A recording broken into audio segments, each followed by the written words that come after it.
ગોંડલમાં સામાજિક અને રાજકીય ઘમાસાણ શરૂ થયું છે, જેને લઈને તણાવપૂર્ણ સ્થિતિ સર્જાય છે।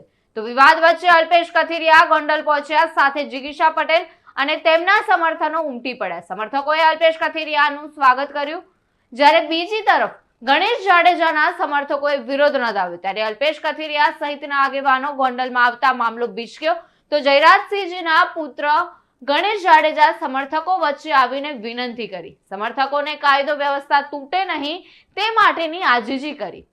અલ્પેશ કથિરિયાના કાફલાના ગાડીઓના ગણેશના સમર્થકોએ તોડફોડ કરી। આ ભોપુડિયા ગોંડલના લોકોનો જવાબ છે। ગોંડલની જનતા શિસ્તબદ્ધ રીતે હજારોની સંખ્યામાં માતાઓ, બહેનો, યુવાનો, વડીલોથી માંડીને બધા કાળા વાવટા સાથે વિરોધના બેનર સાથે વિરોધ પ્રદર્શન કરવા માટે રોડ ઉપર ઉપરેલા છે। અને મીડિયાના મિત્રોને પણ મારી નમ્ર વિનંતી છે કે ક્યાંય પણ અમારા કાર્યકર્તાઓ કાયદો હાથમાં નથી લેતા, શિસ્તબદ્ધ રીતે વિરોધ પ્રદર્શન ચાલી રહ્યો છે। તો મીડિયાને પણ નમ્ર વિનંતી કે આપના માધ્યમથી સમગ્ર ગુજરાતના ગોંડલનો નજારો દેખાડો। તમારું નામ? સોનલબેન વસાણી। સોનલબેન, આજ ગણેશભાઈના સર્વેની અંદર અલ્પેશભાઈ કથિરિયા ગોંડલમાં પધાર્યા છે, લોકો છે તેનો વિરોધ કરી રહ્યા છે, શું કહેવું? વિરોધ કરવો જોઈએ, અમે પણ વિરોધ કરવામાં છીએ, કારણ કે ભારતીય જનતા પાર્ટી એટલે મોદી પરિવાર। અમારા અલ્પેશભાઈ છે, અમારા ગણેશભાઈ છે, ગીતાબા એ રાજકોટ જિલ્લાના એક મહિલા ધારાસભ્ય છે, તો તમામ મહિલા મોરચો અમે એના હાથ મજબૂત કરવામાં છીએ। 18 વરણ ગીતાબાની સાથે છે। 18 વરણના લોકો ખૂબ સુખી અને સુખમયતાથી ધંધો કરી શકે છે અને ગોંડલમાં પોતાનું જીવન જીવી શકે છે। અલ્પેશભાઈ કથિરિયા દ્વારા જણાવવામાં આવ્યું છે ગોંડલ છે ખરેખર મિર્જાપુર છે, શું કહેવું? એ એની તદ્દન ખોટી વાત છે। અગાઉના ઇતિહાસો જાણી લો કેવી રીતે શું હતું। અને આ જયરાજભાઈ છે, જે ગણેશભાઈ છે, જે ગીતાબા છે, એના રાજમાં, એના શાસનમાં માણસો શાંતિથી ધંધો કરી શકે છે, એનું જીવન જીવી શકે છે।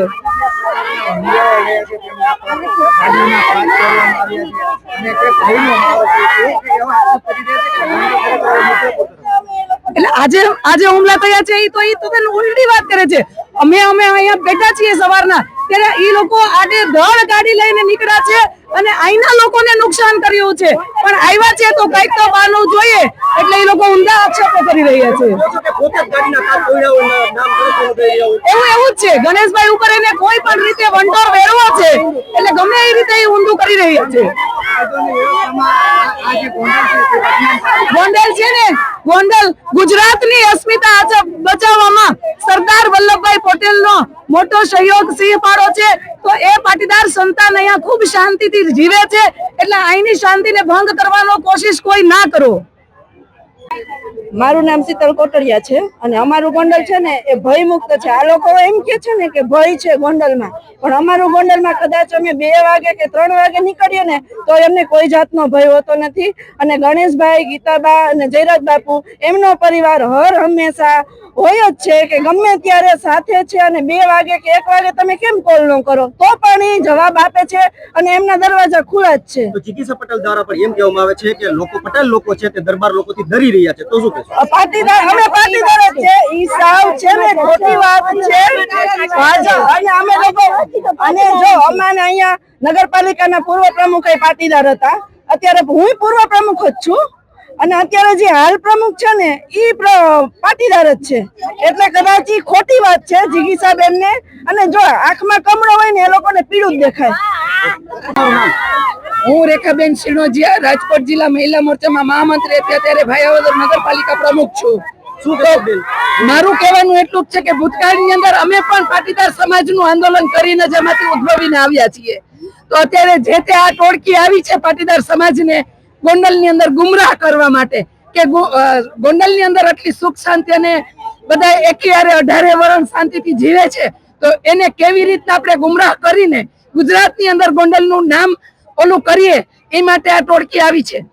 બીજું શું કહેશો? અત્યારે એમ કે છે કે ગોંડલની જનતા છે તે અલ્પેશ કથિરિયાનો વિરોધ કરી રહી છે, ગાડીઓના કાચ તોડી રહી છે, શું કહેશો? ભૂતકાળની અંદર અલ્પેશ કથિરિયા ભેગું મેં પણ કામ કરેલું છે પાટીદાર સમાજની દીકરી તરીકે। તો આ ટોળકીને મતલબ પોતાના સ્વાર્થ માટે જ આ ટોળકી નીકળી છે, ને પોતાની વાહવાહી કરવા માટે કે કેમ અમારી વાહવાહી થાય। સમાજ પણ હવે જાણી ગયો છે કે કોઈ સમાજ એને બીજો સપોર્ટ કરતો નથી, હોય એવા વિઘ્ન સંતોથી 2-5 એના ભેગા, બાકી કોઈ પાટીદાર સમાજ પણ એની સોળે છે નહીં। અલ્પેશભાઈ કથિરિયાને અહીંયા ચૂંટણી લડવાની ના નથી પાડી, અને એવો ઉદ્દેશ કઈ ગણેશભાઈ નો છે નહીં। અને અલ્પેશભાઈ અહીંયા પધારે એવું ગણેશભાઈએ કીધેલું, બાકી કોઈ બીજો ઉદ્દેશ નથી. અને એને આવવું હોય તો આ રસ્તા ખુલ્લા છે, કોને દરવાજા બંધ કર્યા છે? અને અહીંયા કોઈ જાડેજા પરિવારે કોઈને ફોન નથી કર્યા કે નથી કોઈને બોલાવ્યા, બરોબર. રીતે આ ગોંડલની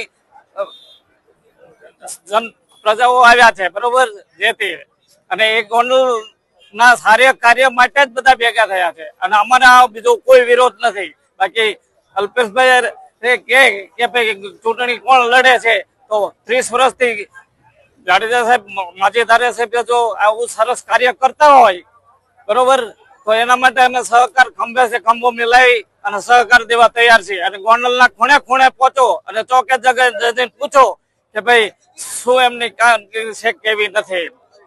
મહિનાની અંદર આવવાની છે, તાલુકા પંચાયતની ચૂંટણી 10 મહિનામાં આવવાની છે, જિલ્લા પંચાયતની ચૂંટણી 10 મહિનામાં આવવાની છે, માર્કેટ યાર્ડની ચૂંટણી 10 મહિનાની અંદર આવવાની છે. 4 મોટી સંસ્થા ગોંડલની જે છે એની ચૂંટણી આવવાની છે. આમાં તમે મેદાને ઉતરો, મારી તમને વિનંતી છે, તમે અણવર નહીં બનો, તમે વરરાજા બનીને આવો, ગોંડલની જનતા તમને જવાબ આપશે.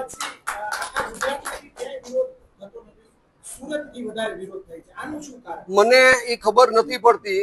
આમાં એક ભીખુદાનભાઈ ગઢવીનું મને કહેવત યાદ આવે છે કે એક મજાકની વાત છે. એક ભાઈ દવાખાને જાય છે એની આંગળી દુખે છે. એ આંગળી એના બધા શરીરે અડાડે છે, અહીંયા અડાડે છે, અહીંયા અડાડે છે, અહીંયા અડાડે છે. ડોક્ટર પાસે જાય છે, ડોક્ટરને એવું કહે છે, સાહેબ મને આખું શરીર દુખે છે. કે તમે શું અડવાથી શરીર દુખે છે? કે આ આંગળી હું આમ અડાડું છું ને મારા શરીરે, એટલે મને ત્યાં દુખે છે. તમારે આંગળી બતાવો. હકીકતે એની આંગળી પાકેલી હતી, એનું શરીર આખું પાકેલું નહોતું. આ બધા જાતિવાદી લોકો છે, જ્ઞાતિ જાતિ ભડકાવીને અહીંયા પોતાનું રાજકીય એક સ્ટેન્ડ બનાવવું છે, એના માટેના એના પ્રયત્નો નિષ્ફળ બન્યા છે. ગોંડલની જનતાએ જાકારો બિલકુલ આપ્યો છે. મેં તો સવારથી મારું ઘર છોડ્યું નથી, પણ મને જનતાનો આક્રોશ મારા ઘરે બેઠા બેઠા જોવા મળ્યો છે. એને ગોંડલે ઉશ્કેરવું છે, ગોંડલે બદનામ કરવું છે. એનું પરિણામ એવું આવ્યું છે કે જનતા ઉશ્કેરાઈ ગઈ. એને ઉશ્કેરવો છે મને.